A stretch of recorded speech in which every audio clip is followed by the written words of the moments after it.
दोस्तों हमारे भारत पर अंग्रेजों ने कई सौ सालों तक राज किया जिसमें इंग्लैंड, फ्रांस, डच और पुर्तगाल थे। और आज हम आपको पुर्तगाल के राज परिवार की एक ऐसी रानी के बारे में बताएंगे जो अपने ही चाचा की हवस का शिकार हुई और इसी हवस के चलते वो पागल होकर मरी भी। दोस्तों हम बात कर रहे हैं पुर्तगाल की रानी मारिया फर्स्ट की, जो बचपन से ही बहुत ही खूबसूरत थी। दोस्तों इसका जन्म 17 दिसंबर 1734 को लिस्बन पुर्तगाल में हुआ था। इसके पिता का नाम जोसेफ था जो कि पुर्तगाल के राजा थे और इसकी माँ मारियाना विक्टोरिया स्पेन की राजकुमारी थी। किंग जोसेफ की ये पहली संतान थी और इसीलिए इसे बहुत ही लाड़ प्यार में पाला गया। इसके बाद इसके 4 भाई और हुए, पर किंग जोसेफ अपनी बेटी मारिया को बहुत प्यार किया करते थे और इसीलिए उन्होंने अपनी बेटी को जवान होने पर अपना उत्तराधिकारी घोषित कर दिया। और मारिया को भी रानी बनने की बहुत इच्छा थी, पर मारिया की रानी बनने के लिए कुछ समस्याएं थी। पुर्तगाल के नियमों के अनुसार लड़की को रानी बनाने के लिए पहले उसकी शादी होना जरूरी था और दूसरी समस्या ये कि शादी किसी दूसरे राज्य के राजा से हुई तो पूरा साम्राज्य उसके अधीन हो जाएगा। और इन सब के बीच इसका फायदा उठाते हुए इसके चाचा ने अपनी शादी का प्रस्ताव रख दिया और इसमें पुर्तगाल के मंत्रियों का भी समर्थन था, क्योंकि इसमें शादी भी हो जाएगी और राज भी कहीं नहीं जाएगा। और राजनीतिक कारणों की वजह से इसकी शादी इसके सगे चाचा इन्फेंट पेड्रो से करा दी गई। हालांकि उसका चाचा पहले ही शादीशुदा था, पर उसे तो मारिया की जवानी और राज्य की दौलत से मतलब था। पेड्रो ने पहली रात में ही मारिया की हालत खराब कर दी। इसने इतनी बेरहमी से किया कि सुबह उसके पूरे बदन में दर्द हो रहा था और ऐसा 3 महीने तक चलता रहा। और जब उसका मूड होता वो शराब पीकर उसके ऊपर चढ़ जाता।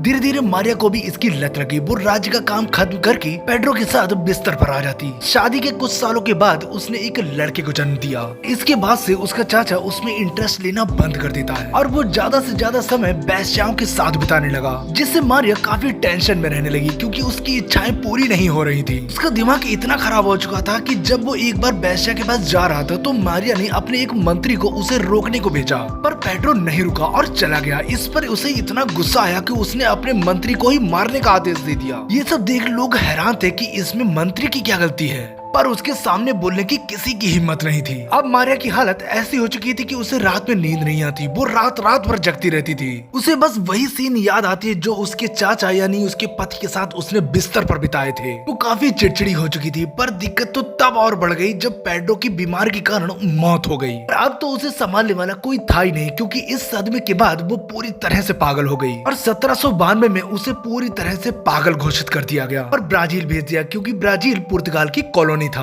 और ब्राजील में 1816 को 81 साल की उम्र में इसकी मौत हो गई। वैसे दोस्तों आपको मारिया की ये स्टोरी अच्छी लगी हो तो प्लीज सब्सक्राइब करें, क्योंकि हम ऐसे ही रियल और इंटरेस्टिंग वीडियो लाते रहते हैं।